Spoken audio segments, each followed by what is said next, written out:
So at last, it's time for the goods yard, or my very strange take on a goods yard. So starting to plan out the track, get it all laid now. Well, not laid, but just loosely placed on top of this template.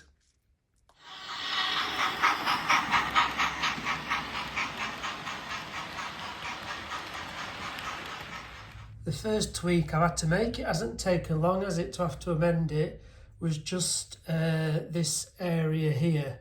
So originally I was coming off the existing points, so this would have been right up to that wall, this template, and that was a left-hand turnout. The problem being there was one there and this one there right up against the wall. With there being a batten running along supporting the tops, there was no room to get the point motor underneath. The batten was in the way, so I've had to sort of bring it forward, only 20 mil or so, but it just means I'm going to have to put a slight curve in there and swap that left-hand point out to a right-hand point, and then it all matches back in, but it just brings this point and this point just enough forward so there's room to get a point motor in without it fouling on the battens anywhere. So other than that, everything else should fit as originally planned. Couple of other little changes, but nothing major. It's just like that point is no good there because the foul. So it's just a matter of bringing one forward slightly, just offsetting it, and it'll help me actually put a little piece of a power feed track in there, and also at this side for it hits that double slip. So as I'm busy just planning out the track work now, getting it laid, I never thought to check my stock levels of rail joiners. Looked in my tub and I've hardly got any left. Didn't realise I'd used so many doing that small diesel yard. So I'm not going to have enough for this, that is for sure. So it's going to be a case of where I can get some from quickly. There's no local model shops where I am, so it might be a case of looking online, see if I can get something delivered pretty quick. I'm just starting to plan the track out for real now, starting with the points and the double slips to make sure they're right. This area over here where I said I had to pull everything out slightly to clear the batten on the walls, giving me a bit more of a headache than I thought. So at the very end there, I've put a left-hand point in. That's not to go there, that's just to get a smooth curve. I'm using the curve part just as a marker, just to try and see how this point would look in front of it. And it's had to come out a little bit further than I thought. I can't get anything shallower curve-wise because then it wouldn't run straight. So I'm just scratching my head a little bit. What I think I'm going to do, I'm going to get this double slip and these points in place, and I'm going to work backwards to there. And if I have to fettle that bit, then so be it. But if I can get these in place first, work all around it and move on backwards from there. So as I'm planning, focusing on this area first and then worry about that later, I'm just trying to mark now where these all are.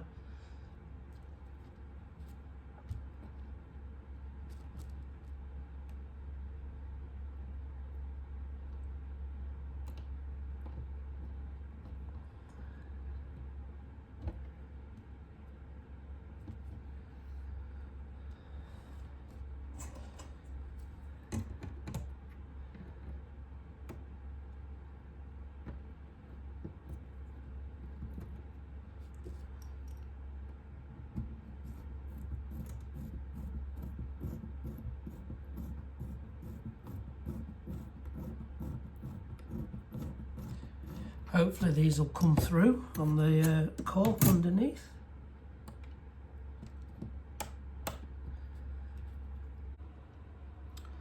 Probably doesn't look much, but that's the start. I think that's where everything's going to stem from. So just checking that they are perfectly straight, which thankfully they are. So all the holes are drilled.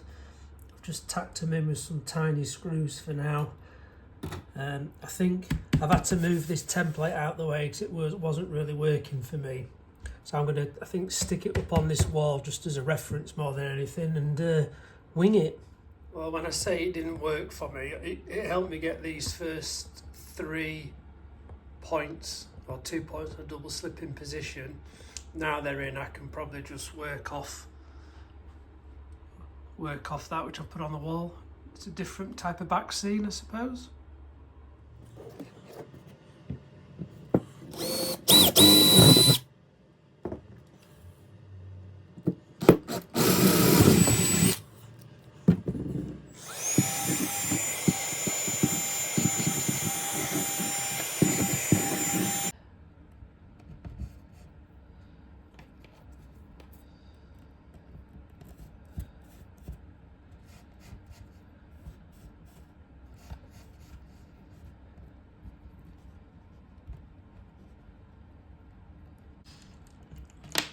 So I confess I am absolutely no wiring expert at all, so I just do it how it works for me, really. I'm starting to make some progress. Those 2 double slips and the points are now in place, all the wires through, but I have come to a standstill. I have now used the last few remaining rail joiners, fish plates that I had. I've ordered some. I ordered some yesterday on Amazon Prime, which is really daft because I paid way over the odds, but time I worked out getting to my nearest model shop, which is about 40 miles away, it was quicker just to get next day delivery. So they should be here sometime today. Hopefully then I can start to get the rest of the track laid. I have all the track work in now, right across there.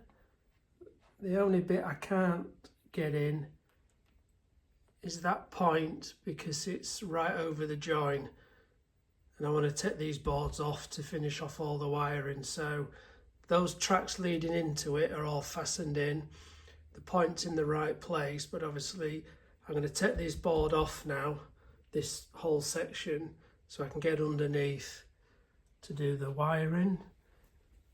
All the droppers are in. Oh, wrong way. All the droppers are in, so I just need to get this board off, get a bus wire put in there and get everything fastened up and the point motors in place, and then when that's done I'll be able to just get these last pieces of track in. That's where the bus wire ends, so I'll just put a connecting block on there ready to put an extension on and get all these droppers fitted. I'm not going to film that. There's plenty of videos out there with people who are far better equipped at wiring than I am. I always use just them suitcase connectors. They work for me on this layout. It's not like it's one that's been moved and lifted, so they do seem to work all right. So I'm just going to get all them done and then get it all fastened back in place. So the board is off now, ready to do the wiring. Annoyingly, but unsurprisingly for me, this leg here was actually screwed on through this batten before I added the corner piece on, so I can't get the screw out to it. So it's stuck there, but I suppose it does stabilise it a bit while it's on its end. It just gets in the way a little bit when I'm trying to work around it. So I'm going to get the bus wire put through first, fasten down, and then we'll start working the wires into there and getting the point motors in place. So that's all the dropper wires connected to the bus now. The bus wires go through that end. There's quite a bit of slack, so I'll connect them with one of those chocolate blocks to the existing bus wire. I did just here have to use these little connecting blocks, which I generally don't like using, but I'd cut some of the dropper wires too short, and I've looked on which ones they are, and they are only on some wagon sidings where really the loco wouldn't go down. So I think I'll get away with that. Just got to start marking out for the point motors now. Nothing fancy, just cheap seep point motors. So I'll start to look at all the wiring for that and just work out where I'm going to put the switch panel. Right, I believe, or I hope, that is all the wiring done for these two boards. These 8 points. Well, 4 points and then 4 switches on the 2 double slips, if that makes sense. So 8 in total. Everything's wired in. Just need to test it now. I've put a CDU in there at the bottom just for a bit of extra boost. I'll plug in a transformer and see if we can get the switches to move. So I'll just plug this little power unit in. Let's see if we have any movement.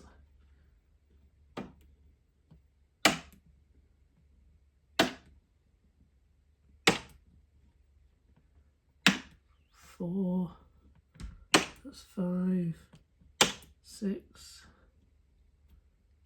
7. So they all seem to work, which is a miracle. So with the board back in place, I would just thought I'd test these again so I can actually see the switch blades moving from the top. So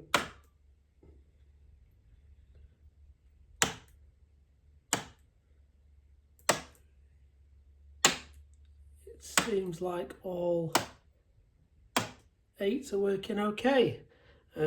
Obviously, I've got to cut the rods down now.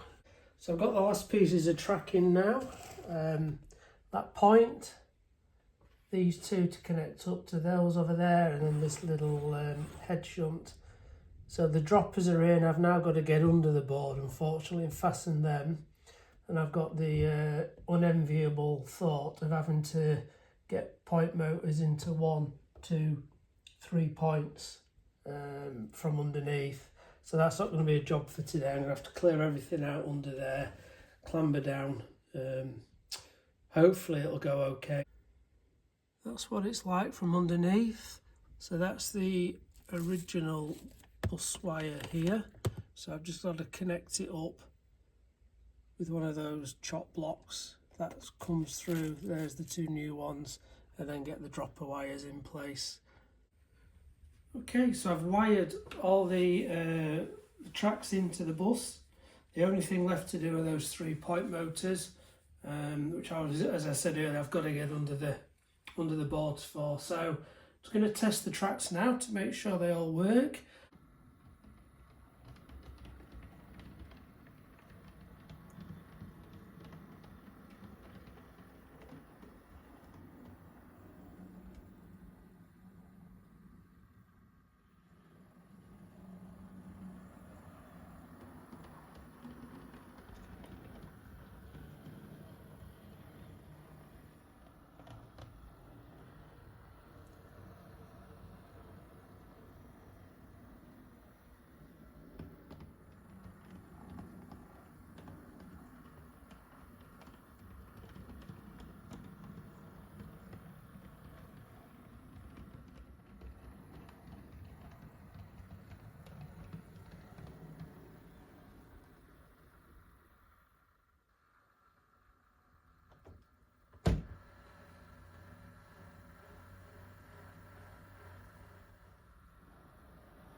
So a very basic panel for the point motor switches to go onto. I'm not bothered about anything fancy which shows the layout and where the points are. There's just 8 there, 1 to 8, starting from the left hand side across. Works fine for me, more than enough. There's a lot of loose wires I need to tidy up now, but I'm going to wait until I get these 3 in. These top 3 are for just 3 points over there, 1, 2, 3, and then it's enough.